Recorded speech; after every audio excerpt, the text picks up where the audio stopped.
So thank you so much, gentlemen, for coming together today. I really appreciate it. I know both you, Patrick and Corley, are very, very busy. How are you doing today, Patrick? Doing great, thanks. Good. I was And, doing and great, thanks. Good. And how are you, Corley? I'm doing good, thank you. Good. Obviously, both of you are representatives of two of the leading organizations for Muay Thai in the States right now. Why don't we start off with you, Corley? You've obviously been involved in USMF for quite some time. What is your vision of Muay Thai, and what will you be doing to sort of enact that? My vision for Muay Thai is getting it recognized at the highest level, and then providing opportunities for youth and adult where, they don't have to go to different sports. They don't have to stay busy by doing this or that. That Muay Thai has enough opportunities across the country to stay busy and continue in the sport, from along the way. Youth can hit patches where, as a tiny kid, you might be able to get a lot of opportunities at scrimmages and stuff. And then as you get experience as a teenager, it starts getting difficult. Then, at entry level adult, there's plenty of places to get, entry level experience. But once you're an adult with experience, a lot of experience, it becomes difficult. So I want to kind of patch up all these holes we have in Muay Thai, and just always have something for all the athletes to do. And I think it takes, getting the sport recognized at a high level so it can provide that. Yeah, so I just want to ask a couple of follow-up questions to that. Obviously, the USMF and IFMA, its parent organization, are pushing to the Olympics. Would you say that is the highest level for the sport? And then also, what is the timeline looking like for Muay Thai in the Olympics? Well, I don't know about the Olympics. It could be thrown in the 2028, but I don't think so. Probably later on. But my thing is getting recognized by the United States Olympic Committee. There's a pathway for that can help unify, the sport in the amateur realm. As you all know, there's, so many different factions of Muay Thai rules here, Muay Thai rules there, and different states only allow this, only state allows that. So the one good thing with me, my total goal is to get the USOC recognition. So first part of that is the RSO packet, which is a recognized sport organization. We're like right in the middle of that right now. At the end of the day, you want to try and be an NGB, national governing body. So you kind of oversee the amateur side of the sport. And, some people might say that's a bad thing. Well, it's a thing to try and unify, and through the Ted Stevens Act, it can bypass state athletic commissions that don't allow this, don't allow that, and we can have a unified kind of amateur Muay Thai rule set across the country. So that's kind of the thing. The Olympics for me, yeah, that's great, that's cool, but the United States Olympic Committee recognition and getting the NGB, Ted Stevens Act, all that stuff, that to me is my more attainable, closer goal. So just let me repeat it, because there's a lot of different things going on. So you want USMF to be an NGB, which is a national governing body. National governing body. So that would mean it would be able to say be a governing body or commission, if you will, in California and Hawaii and Illinois and Jersey, and it would all be blanket rules, correct? Yeah, for the NGB. Right now, we're just in the RSO part, which is a recognized sport organization. That just is it has its things where it can it doesn't get you into the Ted Stevens Act where you get like the blanket thing that you're talking about, but it does get you into a lot of states that are just, some states say you need to be an NGB, but a lot of states allow you to be a recognized sport through the United States Olympic Committee. Okay, so I see. So in terms of steps, you go RSO, recognized sports organization, then NGB. And with the RSO, you can go into certain states like, say, New York, but maybe not California. But once you have the NGB status, you can go wherever you want. Yes. Okay, cool. I get turning it over to you, Patrick. Same question. What do you think is your vision of Muay Thai, and what sort of concrete plans do you have to do that as well? You know, a lot of my goals, a lot of our goals aligns with Corley's and the USMF. It's just ethical growth of the sport of Muay Thai, safety for athletes, right? Standardization of rule sets, creating an ascension, you know, and a progression throughout the careers of young Nak Muay, right? Onto the professional stage. So I do love what the USMF and IFMA does with the Olympic movement, with amateur rule Muay Thai, having it pro-am and padded. I think that is a phenomenal way to get experience. But at a certain level, they'll also have an additional platform of growth on the professional side. And, you know, the professional side hasn't been really developed here in the United States due to the fact that most athletes, it's very rare, you know, I mean, you know, now being with the WBC, we're trying to set up, you know, title fights with the criteria and standards that we've set.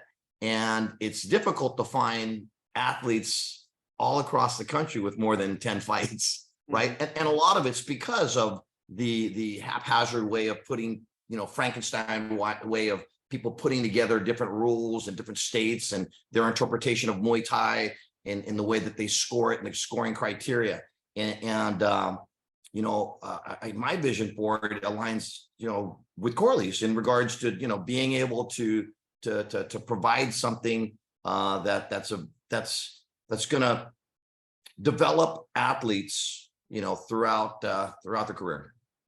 And you obviously mentioned the professional side. What sort of steps are you going to create so that fighters can have careers in the sport? Are there immediate things that you will be doing, immediate and long-term plans?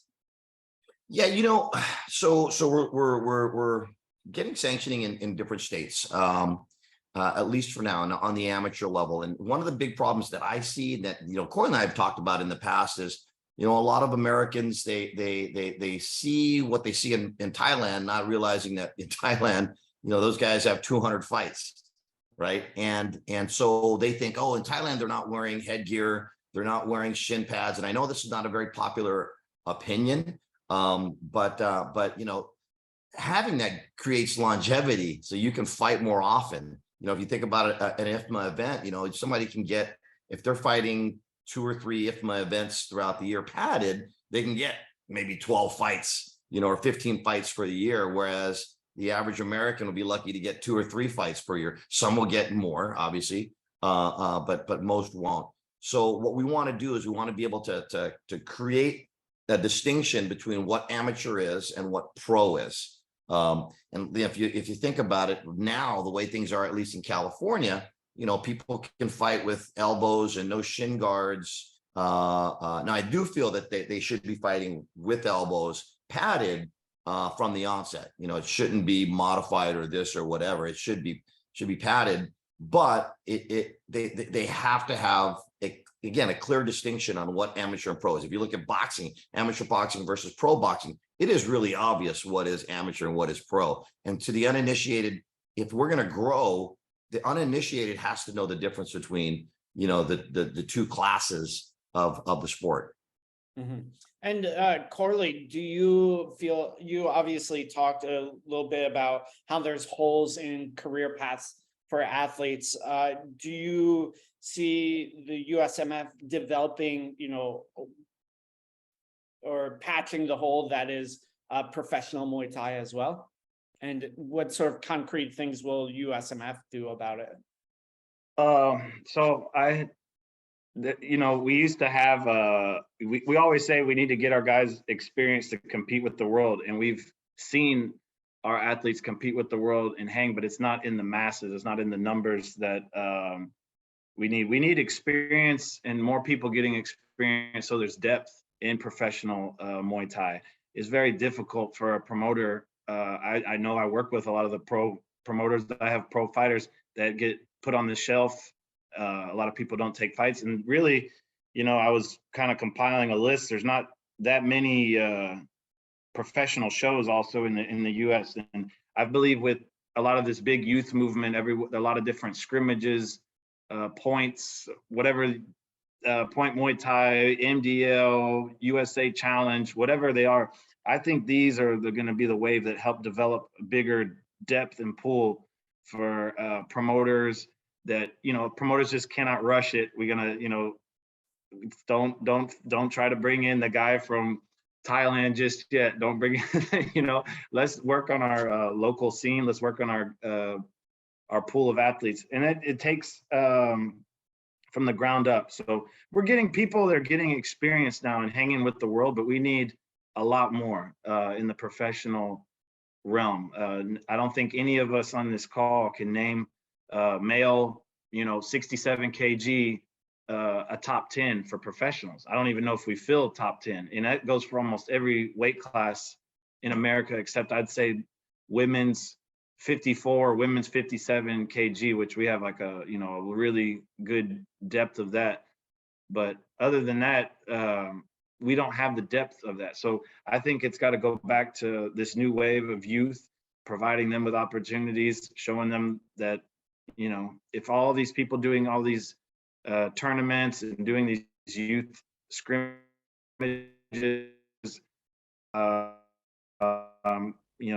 fall into amateur events, and then through those amateur events, maybe they go to these world tournaments, go back to those amateur events. There's going to be, I think, more opportunities for the pro level, and we got to, if it's me, I'm trying to talk to these promoters about not trying to go big too fast. I think that's been the problem with all pro promotions in the U.S. and spending $10,000 on a fight where we could be bringing in a lot of top USA talent to build each other up, I think would be a better option. But yeah, I think it all starts with that youth and getting everyone experience, creating depth in all of the divisions that there is, sustainability to have pro fights. If there's only 2 people in your division, you're a 51 kg female, your only option is to go to Thailand. So that's the thing. We don't. It used to be like that, but I think now as the sport's growing, we shouldn't have to have athletes go to Thailand as being your only option. In some weight classes, it has to be right now, but that's the goal, I think. So that makes sense. I feel like both of you, to some extent, are on the same page. Like you feel, correct me if I'm wrong, but maybe jumping the gun and developing the pro side is not as worthwhile, both short-term and long-term, as it is focusing on amateur level athletes and really growing their experience, because in another maybe 5 years or so, all those amateur athletes will have 15, 20 20 plus fights, so you have a larger pool of athletes that can be professional. Does that sound correct? Yep. Yes. Yeah. Cool. So I guess the next thing is, what are some of the things that you guys have planned? So Corley, what are some of the upcoming events for 2023? So closing out this year, we got a couple more shows we're sanctioning. We just started sanctioning in New York. And we started sanctioning a Prime Muay Thai show in Indiana. For 2023, we're going to run it back again, a adult national qualifier, and then we're also going to have a youth national qualifier in the summertime. We also, so all those right after the adult qualifier and March. In May is the IFMA championships, the 30-year anniversary, I believe. So all the athletes that qualify will go to that. After that, in June, there'll be a youth national, our first time doing a youth national. And I think, I got real excited last year when we did, I keep saying last year, but this year when we did our qualifier, I thought that was a really great event, and I can't wait to do the youth. I know there's a lot of, like I was talking about earlier, there's so many different ways for kids to get experience now, and I feel like we got to bring them all together, and that's going to be something I'm looking forward to. And so the kids that win from that, they're going to go to Turkey. So that's going to be the World Championships for kids is going to be in Turkey this year. And then there's the World Combat Games, which is going to be in Saudi Arabia. That's actually like a fully funded event. So anyone that qualifies is going to be able to go to that fully funded. The 2 gold medalists from the World Games, Aaron Ortiz and Charlesy Brenner, are already qualified. So we got 2 USA athletes going to be at that. And then anybody that wins, I believe gold or silver, might attain points to go to it at this next IFMA World Championship. So we got that. We're going to be trying to sanction more. Hopefully by March of 2023, we'll have a RSO, recognized sport organization within the Olympic Committee, and get more eyes and more big sponsorship eyes on Muay Thai. A lot of people are like, what is Muay Thai? And a quick way to say like, oh well, it's here, look, it's a US Olympic Committee, blah blah blah. So that's got the rings, and you could show all that. I think that's great for new potential sponsors in the game. So yeah, is this going to be we want to limit what we do with the sanctioning of like fight nights. It's not, we enjoy doing that. We want to make that more of like our WMC arm of USMF, but I really like to do these the tournament things, because I've seen how much it's benefited past USA athletes, now in One and Glory, and now we got one in look at Gaston Bolanos. He's in the UFC, man. He signed to the UFC, and he was a former USA IFMA athlete. So I know the benefit of all these things, that getting that experience at the tournaments, and I don't, that's what I feel is going to be our specialty next year. And everything goes well next year, I'd like to do more regional youth events, youth tournaments, because I'm really kind of investing into this youth thing. A lot of these kids, they end up getting 10, 12, 15 of these scrimmages, and they don't have maybe only have 2 in-ring matches. So I feel like I want to capitalize and get these guys more opportunities in the ring. So yeah, I know that was a long, all over the place answer, but yeah. Yeah, sounds like a very, very busy 2023 for USMF. For WBC Muay Thai, what does your organization have planned for the year, Patrick? So this year we went from basically nothing from the previous year to just a whole host of events. If you look at just alone in this year, we have the North American title with Paul Martin and Brett Hlavicek in April. What we're doing is the WBC is we're making it mandatory that you have to defend the belt within 6 months. And what that did is created a lot of excitement. So when Paul Martin first won that from Canada in New York on Warriors Cup, just 3 months later, he fought Elijah Clark for the professional North American title. And then now, 3 months later in December 10th or December 17th, no, 16th, December 16th, Elijah is going to be defending against Paul Benasiak.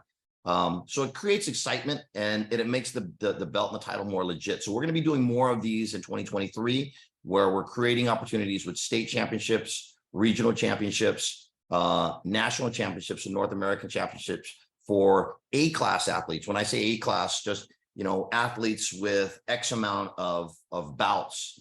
For A class, we're looking at 15 bouts or more. For state titles, we're looking at 10, because we realize that people, again, with 10 fights or more are few and far between in the United States, unfortunately.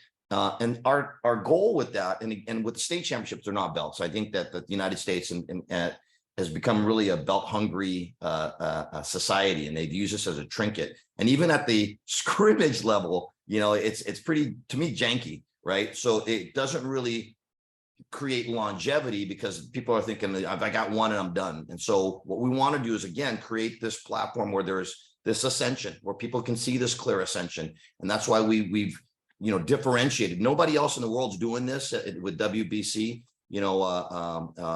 Headquarters, with Colonel Tanapong and Kevin Noon, has given this opportunity to be creative on how we can create opportunities to reach our goals. And one of the things that we want to differentiate was the difference between an amateur title belt versus a professional, which is the prestigious green and gold. And so what we want to do is we created a white face belt. And so even during this year, we created the first national amateur belt between Amy Duke and Susan Wallace at 118 pounds, also fought in New York on Warriors Cup. And now Amy's gone to the pro ranks, so that belt is now vacant. So we're looking to do to open that back up in 2023, an opportunity for that in 2023. As we go into December 16th, we've got 3 WBC title fights, which is Elijah Clark defending it against Paul Benasiak, as I mentioned, for the North American title professional. We've got Johnny O'Neill versus, and forgive me, I don't want to, David Dajubi. Anyways, I'm probably butchering his name. I don't have it in front of me, but it's for a amateur national title. And then let's see, there is Dajuko versus Doe for also an amateur national title. And both these, all the bouts, these guys are well into the criteria that we've set forth. So they have a tremendous amount of experience. Now, to answer your question directly, as we go into 2023, the WBC is going to continue to get more promoters in various states. So we got Fabiano Aoki, former heavyweight, WBC heavyweight world champion. Fabiano Aoki, he was based in Phoenix, Arizona. He's now throwing shows. He's hosting one in December, on December 10th. And he plans to do at least 4 WBC shows with state, regional, and a couple of national titles on his show. We are looking to do a couple of events at least 2 events in Honolulu, Hawaii, with Richard De Los Reyes, with the Kamehameha Cup, and the Hawaii Open, or the Hawaii Invitational, excuse me. And then in California, right now, we are looking to get delegation in the state of California so that we can have, we can sanction in the state of California with WBC criteria, scoring criteria, judging criteria, officiating. And, again, we don't want necessarily everything. We just want to get, a part of it so that we can be involved with it, having a direct say within the sport of Muay Thai here in California. So Texas, they're looking to do a couple of shows in Texas, a couple of state titles, maybe a couple of national titles in 2023. We're looking to do the America Games, which is for the youth. That's supposed to be for North, Central, and South America. My thought is to open it up and make it international, but we're far beyond just the Americas. Hosted it here, but open it up to youth from all over the world. Venice, Italy, for the the first adult amateur WBC Muay Thai World Championships, hosted by Max Baggio. And in the very near future, February 4th through the 6th in Hua Hin, Thailand, is the Muay Thai Festival, which will host 1 WBC Muay Thai World Championships men, 1 WBC Muay Thai World Championships women, 1 prestige belt, the Nike Nom Tom belt, and then the release of the Nak Muay Ying prestige belt for women as well. So a lot going on. Yeah, a lot going on for both organizations. Obviously, there is a larger body behind WBC Muay Thai, the same with IFMA and USMF. How do you feel the policies of the larger organization impact, the regional national body? Patrick. So with the WBC, because it wasn't very organized here in the United States, and let me repeat your question. So let me see if I understand your question. How does the international governing body of WBC Muay Thai impact the decisions that we make here nationally? Correct. So we just need what we again we kind of have a blank canvas just because of the way things have been run in the past. What's important to WBC Muay Thai is that we uphold the standard, that we make sure that that we live up to the brand's prestige by ensuring quality matches and again safety for athletes. So that really is the directive of WBC Muay Thai International. And so long as we are true to that, then we can be very creative in what we do here in the United States. And Corley, do you feel like the policies of the larger IFMA organization impact USMF? And if so, how do they? I mean, it's I feel like it's like as a coach or an instructor or whatever, you always want to have like someone overseeing things and checks and balances. It's kind of like a blueprint for us to follow, make sure that we're having gender equality at events, we're following proper weight check things. We're not adjusting weigh-in times, or we're doing this, we're doing that. Like we're following the same standards. So like we did our qualifier in Colorado, we're not just going to make up our own way of it. So we're kind of following the international way.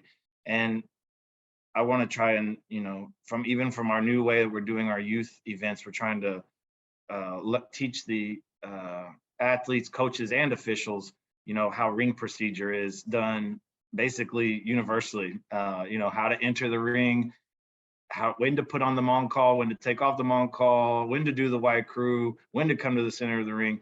So all these things are kind of like the international standard that I think, we learned from the World Games qualifier. A lot of coaches don't know even how to enter a ring. Some coaches didn't even have a Mon call. So I know that it's kind of having those kind of things, like those international standards, those help us, teach and educate here in the USA. As far as like anything else, like, politics, all that stuff, no, I don't. We just do, good ethical stuff, and that's it. Great. Go ahead. Can I add to that weight thing? So I think that's exactly. So I mean, internationally, at least the WBC and I know the WMC as well. There's certain standards in terms of like the weight. So like, for example, what we have going on in New York, the athletes have to submit a 30-day video of a 30-day weigh-in, right? So it can't be more than 10%. And then 14-day, they got to submit a video with their 14% weight, and then 3 days out, or I'm sorry, 7 days out, what their weight is as well. So that helps prevent these dramatic weight cuts. You see guys dropping 40 pounds, and for within a 6-week period, which we all know is extremely dangerous. So we want to make sure that again that there's a certain safety standard that we follow by WBC Muay Thai, our parent organization. Awesome. USMF and WBC are the biggest organizations in Muay Thai right now. Do you, Corley, feel that they're competitors? And if so, do you think that hinders or helps facilitate the growth of the sport? No, I think every event that you do in Muay Thai is good, experience, as long as it's, done with safety. And, the thing about is any Muay Thai event, no matter what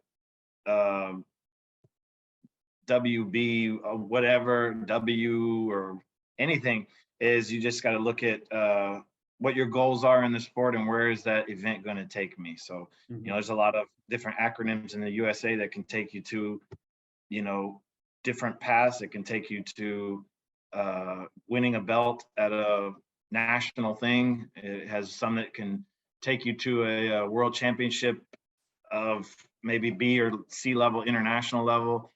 And there's some that it just all depends on what your goals are. Some people don't enjoy the tournaments, but it's a fast way to get you experience against, you know, the world's best. It just depends. I think whatever the athlete is looking to do in the sport, you just got to, you know, look at, see where that is going to take me. Some people just want to do a one-off, you know, some people want to grow within the sport.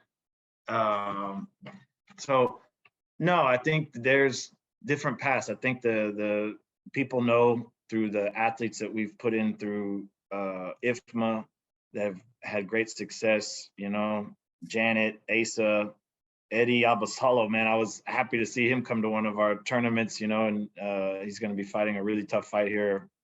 Is that tomorrow? Yeah. Yeah, it's tomorrow in about 24 hours. You got like Troy, Selena, Becca's, you know, the Nicole's. They've all gotten a lot of great experience through these IFMA tournaments. So I don't think there's a tournament like the IFMA tournament. And so that's kind of where we specialize in, is getting people experiencing that. Other organizations have, you know, specialties in doing just pro style. Some organizations have all different options. It just depends on what your goals are in the sport. So if there's you know, more organizations in the USA, that's good. It just needs to be that we all know where it takes us. You know, we all want to have a good an end goal for the athletes. You know, we don't want to keep them that they can't compete. So the more the better in the USA, as long as we're doing it all under a you know, safe and ethical manner. And then there's a whole list of things also I would add to that, you know, like, you know, proper officiating, you know, proper, yeah, you know, so as long as there's, you know, there's like a high school hallway, you know, there's like people in there saying, oh, I was like, did you hear what they said? No, look, man, at the end of the day, we are putting on events that are getting youth and adult experience. Right now, we're specializing in trying to provide A-level amateur youth and pro-am adults opportunities to compete in the IFMA World Championships, IFMA Pan American Championships, all these different things. And through those experiences, we can, you know, try to get them into, you know, these things open up doors for them to fight in WMC titles, professional titles. These things open up doors to fight on, you know, the Challenger reality show, just a lot of different things. So that's, and if there's not, we don't have enough opportunities in the USA for us to fill the void for everybody. So as long as there's other organizations doing good events in the USA that, you know, filter into maybe someone wanting to do the IFMA World Championships or a qualifier or wanting to be on a reality show, then that's good. That's but we don't have a like I was saying, a high school hallway thing where we're saying, don't do this. Oh, did you hear what they said about you? No, man, we're just doing events. We're staying too busy. Others I know are staying too busy to be dealing with all that. And most of us are professional enough that we keep in conversation, and all that other stuff that's out there. It's just, like I said, it's like high school hallway. Everything is good. That's good to hear. I guess, Patrick, do you feel the same and or disagree with that? Do you feel like USMF and WBC are competition?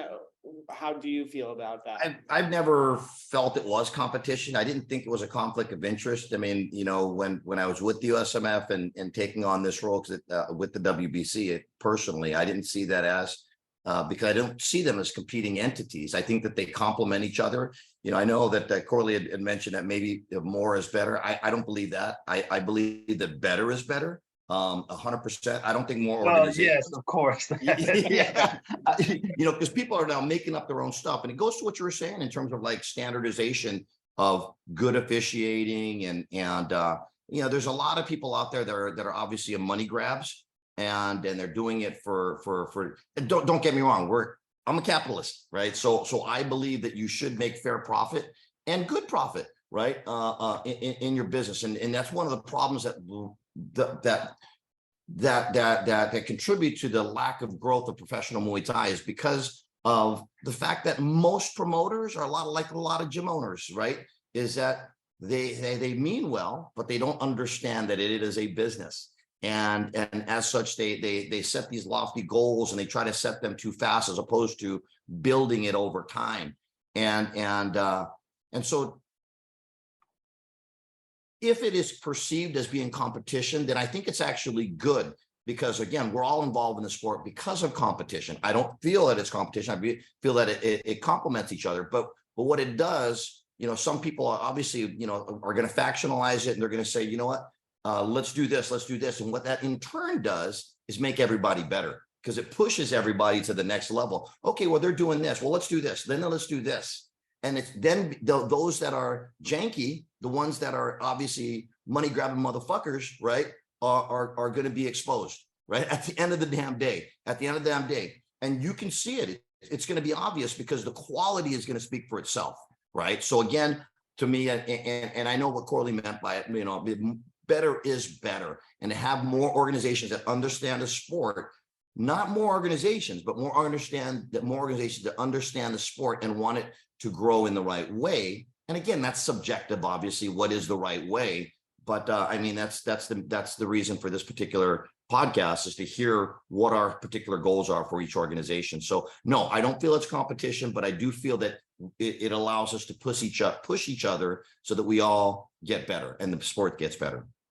Awesome.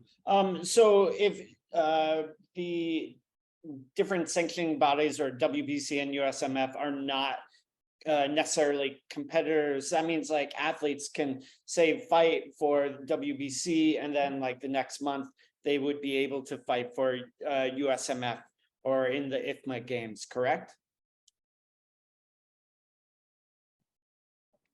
I'm sorry, if someone was a title holder in something, they could fight in something else, is what you're saying? No, like an athlete that fought in a WBC event, then they would be able to fight in an IFMA event after.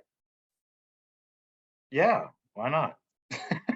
Okay, that's great. And I hope that was a good WBC title fight. I mean, yeah, that's yeah. I mean, we want.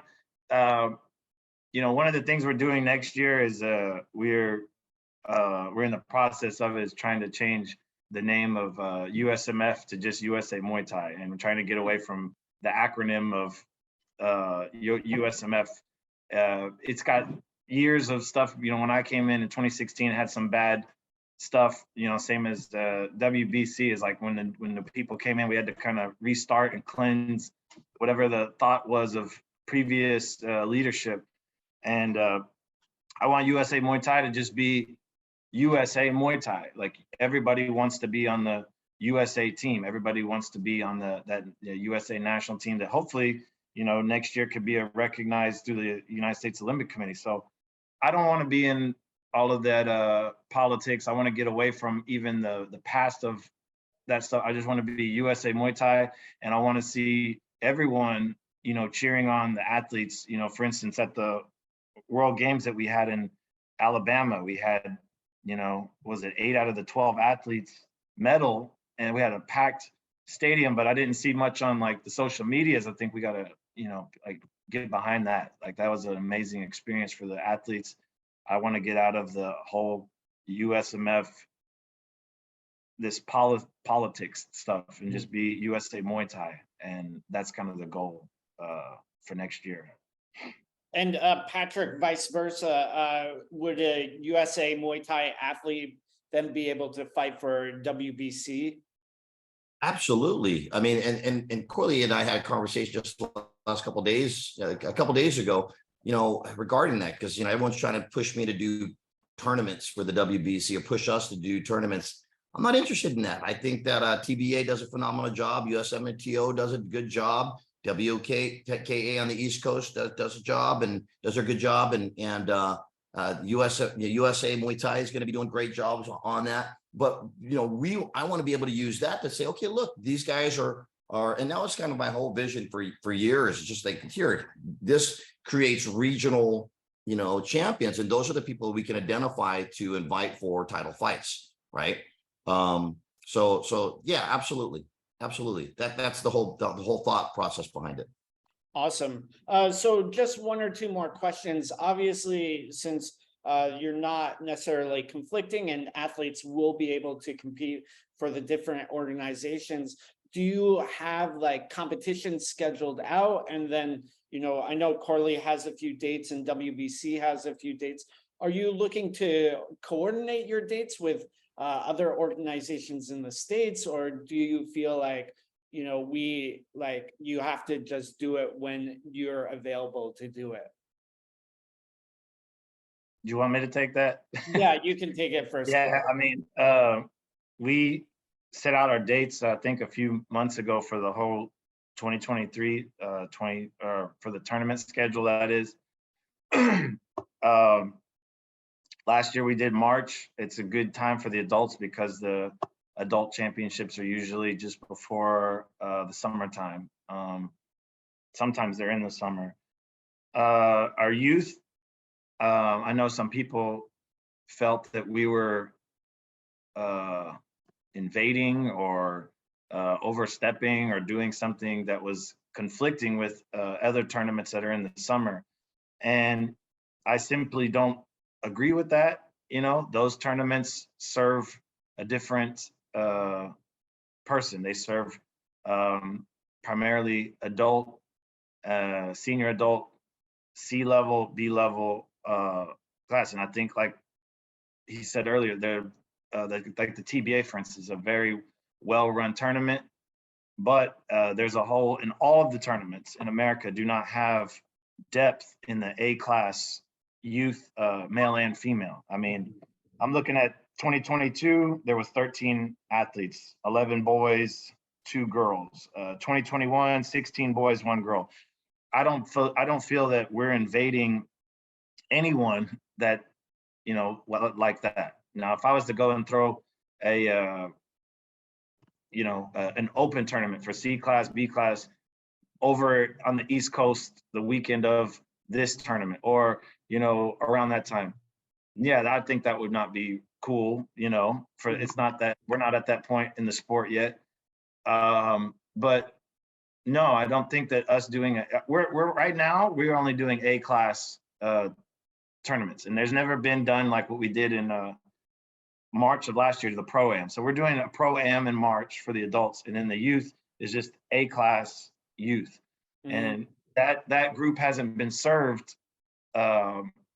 So I don't believe that we're conflicting with any tournament that's in the summer. And I know there's a lot of tournaments in the summer. Every acronym does a tournament in the summer. So I don't think that we're conflicting with anyone. I think it's actually, that all these things can filter into those A class tournaments. We're not in the position right now to do C and B class tournaments. And I think all the tournaments that Patrick said earlier all do that very well. That's why they're still around, so we're not jumping into those waters. So I don't think that we're conflicting. We're putting those dates out, and we put them out early just so everyone can see. And yeah, I hope that, I know a lot of people got upset with us. I think they maybe thought that we were doing an adult tournament 2 or 3 weeks before the TBA or something like that. And no, it's not the case. I've always been a reasonable person. My phone number is posted. It's the same number as the Heritage Muay Thai number. It's the same number as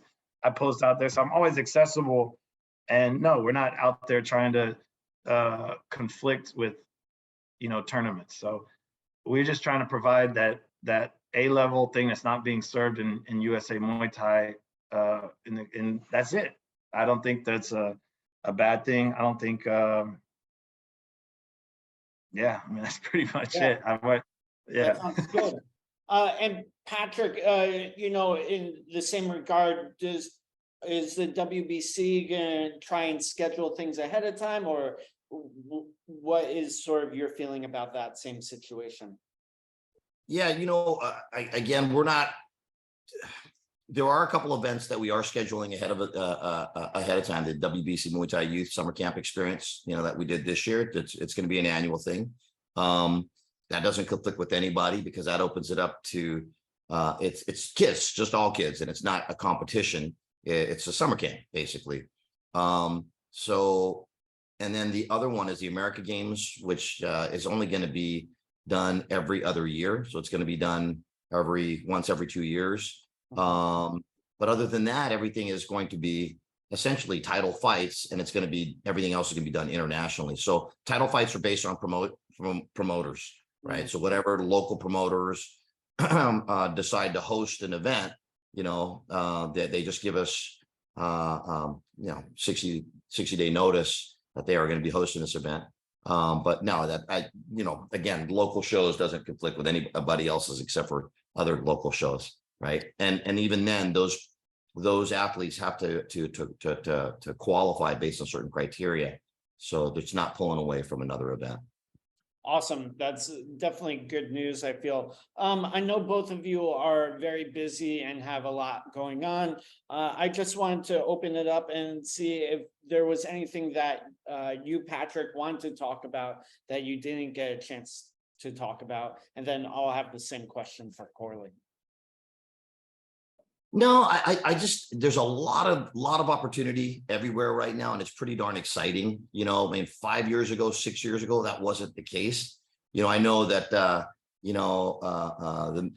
mid, I don't know, maybe around 2015, 2016. I know even just within tournaments, I mean, just based on the question you just asked, a lot of people were, for a lot of promoters, a lot of tournament promoters, everyone was kind of quibbling because they had a finite amount of athletes to choose from, right? But now with this explosive growth of Muay Thai, there's opportunities for everybody, right? And that's the beauty of it is that there's just, tremendous growth. And it's just now being able to make sure that leadership within the community is able to harness that growth and funnel it toward the direction that takes us all the way to the top and allows us to fight at, again, international levels or the highest levels through standardization of the sport here in the United States. So it's exciting times. They're very, very exciting times. One of the things I do want to point out before I hand this over to Corley is I know, and again, this is probably maybe not necessarily the forum to have this discussion on, but I do, I know that a lot of tournaments are counting every experience as experience within their classes. And in the past, that might have necessarily been so. But for like an MDL, I feel that that's kind of ridiculous because there's no winner, no loser. Now, in other organizations, they have a winner and loser, which to me is kind of ridiculous because that's not really developmental. So in regards to that, and when they start counting that in these tournaments, it's going to preclude people that are doing MDLs, because I'm not going to send my guys. I know if I've got a guy that's doing 10 real MDLs based on the algorithm that we set forth, and they put him in an A class, I'm just not going to fucking do it. There's a lot more local shows, fortunately. And that's what the WBC is doing. We are partnering with WBC, Muay Thai USA is partnering with local promoters on how to run a business so they can help you make money. And then such, we don't have to spend $5,000 to fly out to, nowhere, right? And we can still keep it within. But I think that if they continue to do that, don't get me wrong. It's because there's opportunity everywhere. It's not going to diminish. People are still going to, look to get, their one-off belts or whatever, right? But I do think that can be a detriment from really creating, really high quality Muay Thai in tournaments if they count those, at least MDL, the way that we do it. And I know no one's doing it the way that we're doing it, period. Just not, right? They're just not. I think that it's very complimentary that people are going to copy it, all right, or at least try to follow it, because it does create safety standards, right? But at the end of the day, if the tournaments do that, again, it's going to prevent a lot of people that have high quality athletes from participating in their show. So that's my 2 cents, and you guys know how vocal I can be. But at the end of the day, I feel that it's really exciting, the growth trajectory that we're at, and it's important to have, not everybody competing for an ounce of power here, an ounce of power here. That's stupid, right? We all have the same goals. We just have to make sure that we manage it very well, right? Manage this growth very well, and sky's the limit. Awesome. Definitely good things to hear. And Corley, do you have anything that you wanted to talk about that we didn't get a chance to highlight? Well, this year has been, I keep saying last year for 2022 has been like such a long year. I'm happy with how things came out this year. It was a lot of new undertakings with the Pro-Am qualifier, and then seeing it at the Abu Dhabi at the World Championships afterwards, and then the World Games here in America after that. Then they just wrapped up the Challenger series. It's just been a pretty cool year for these athletes. There's, at the World Games, they wanted to showcase 6 men, 6 women weight classes. At the Challenger show this year, they wanted to do men and women and share the same fight purse. So I thought it was really cool and a good symbol of equality and the sport growing, that now there's a depth in the women's. And I even think in America that our women's depth is much deeper than our men's depth as far as talent and amount of talented athletes. The youth for 2023, yeah, I think it's difficult as the growth.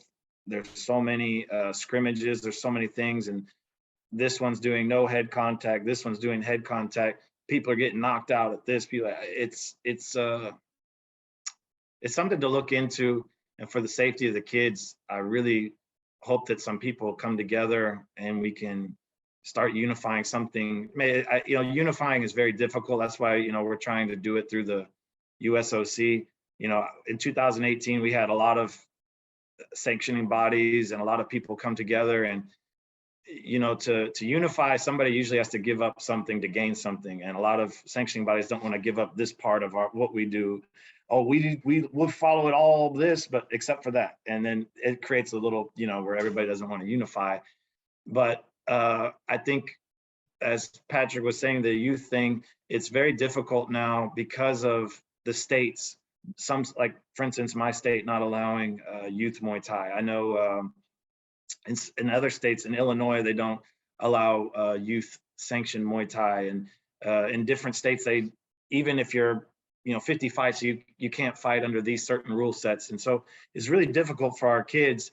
And so when people say USMF is trying to get this power thing, no, we're trying to get a unified thing, just like USA Boxing for the amateur side for these youth, so that they don't have to be doing stuff on the mats all the time. That one day, maybe next year, maybe in a couple of years, that there's Muay Thai is done in a ring, and these scrimmages can be done in a ring. Learn more about the ring procedure, the Mong call, stealing the ring, the culture of Muay Thai. I think which gets lost in the mat stuff as well. Now, don't get me wrong, I'm not going to say that these mat things are all wrong. I just believe that it loses a little bit of the culture and touch of Muay Thai without the ring.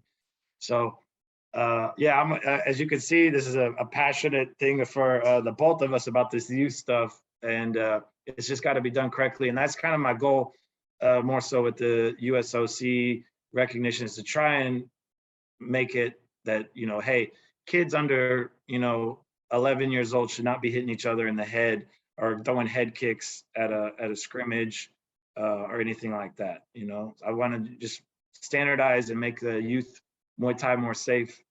And look at that, man. I'm sitting here talking about Challenger reality show, and I'm back on this kids thing. Yeah. Yeah, that was kind of, that's it. I want to, you know, some of the stuff that we got with the RSO has been, you know, some challenging stuff with the Olympic Committee, and, you know, we're working hard to try and get to that. So that's the goal. You know, we want to create something that when I say unified, it's not we're not trying to say our way or the highway. It's just some standard processes in place for, you know, because there's nothing that stops Matt Lucas from flying into Houston, driving over to Arkansas and putting on a youth event and having some people swinging, you know, so. Well, just to wrap things up, I want to thank both of you guys for what you've done and what you are doing for the sport. Definitely appreciate it. And I really appreciate both of you taking some time out to clarify what's going on with WBC Muay Thai and USMF/USA Muay Thai. The future is Can I add something real quick? Yes. Yeah, I think there's some stuff out there in the thing of USA Muay Thai where people feel that, hey, they said this and hey, they said that, and at the end of the day, this is a fight business and this is a fight promotions, right?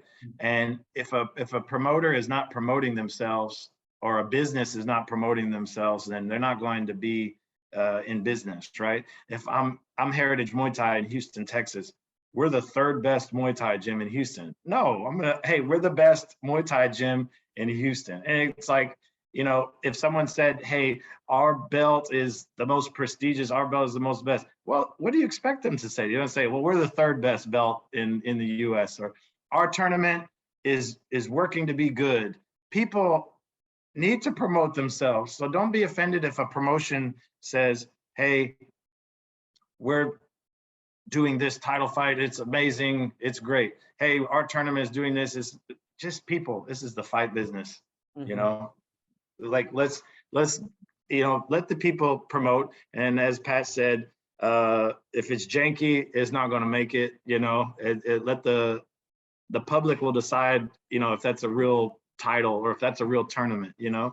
So everybody just needs to stop being offended over, you know, these things that are nothing. It's called promoting the business. So stop getting upset with all that and take your athletes to get experience, take your athletes to fight, and let's raise the sport, man. All right. Well, that is some excellent closing words there, Corley. Again, I just appreciate you guys taking your time out and everything that you do for the sport. Definitely 2023 is going to be an amazing year for the sport through the work that you guys have put down, and looking forward to the growth of the sport. So thank you. Thank you, Matt. Thanks for all you do too. Thank you.